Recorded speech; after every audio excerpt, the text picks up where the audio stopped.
طيب، السؤال الرابع عشر.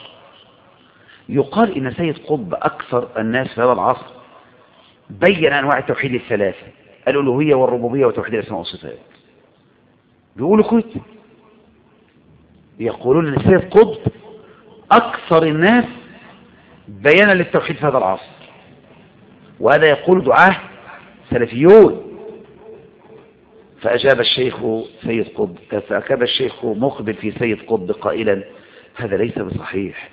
أين توحيد الأسماء والصفات؟ أين توحيد الألوهية؟ فقد تكلم على جزء من الحاكمية وغلا فيها. وانظر إلى دقة الشيخ، على جزء من الحاكمية وغلا فيها غلول حتى كفر المجتمعات. بل وأين توحيد الربوبية؟ لكن كونه أكثر الناس في هذا العصر يبين أنواع التوحيد فلا بل أعظم الناس في هذا العصر هم رجال التوحيد، مثل الشيخ ابن باز والشيخ الألباني والشيخ ابن عثيمين والشيخ ربيع بن هادي والشيخ عبد المحسن العباد. وهكذا في اليمن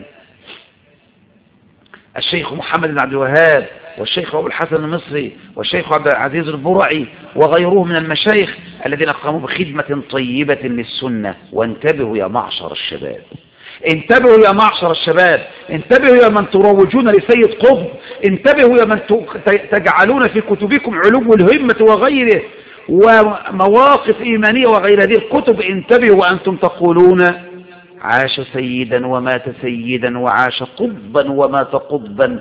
تالله إنها لكلمة عظيمة. سيد قطب الذي سب الصحابة، سيد قطب الذي فعل الأفاعيل، يكون سيدا وقطبا؟ كيف يكون سيدا وقطبا؟ بئست والله هذه الكلمة. قال الشيخ مقبل بن هادي: وانتبهوا يا معشر الشباب، فهذه مصيدة من زمن سيد قطب وحسن البنا إلى الآن، يقولون الجهاد في سبيل الله، فيذهب الشباب السلفي ويقاتلون في سبيل الله، ثم يدخلون معهم في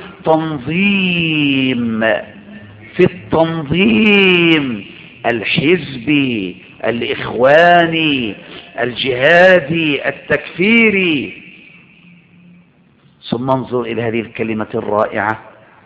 يقول الشيخ مقبل: إذا دعاكم مثل الشيخ ابن باز أو الشيخ الألباني إلى الجهاد في سبيل الله، على أنه يجب أن نتأكد حتى ولو دعانا الشيخ ابن باز والشيخ الألباني، نعم، إذا دعانا هؤلاء، ولن يدعو هؤلاء إلا حينما يكون الأمر يستحق، ولا يكون الأمر هكذا إلا إذا كان وراء إمام ووراء راية. وإلى نفس الشيخ الألباني، نفس الشيخ ابن باز قد دعوا أهل فلسطين إلى التصالح مع اليهود لإنقاذ دمائهم، ولكن لم يستجب لهم أحد. هذه مسألة سفك دماء، فكونوا على حذر. فهم منذ ضحوا بشبابهم في حماه لا يزالون حذرين، وهم إذا قالوا الجهاد في سبيل الله فشأنهم مثل ذلك الذي كان يخطب خطبة العيد وينصح الناس أن يتصدقوا من الأضحية، فجاء ولده ووزع أضحيته، فجاء والده وقال: أين اللحم؟ قال: وزعته. قال: كيف توزعه؟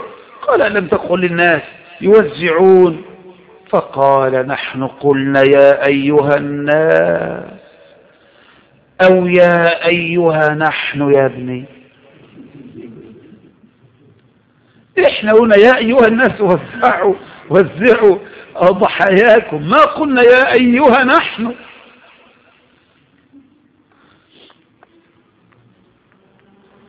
هذا شأنهم للشباب السلفي، جهاد في سبيل الله، وهم يستريحون من الشباب السلفي السني.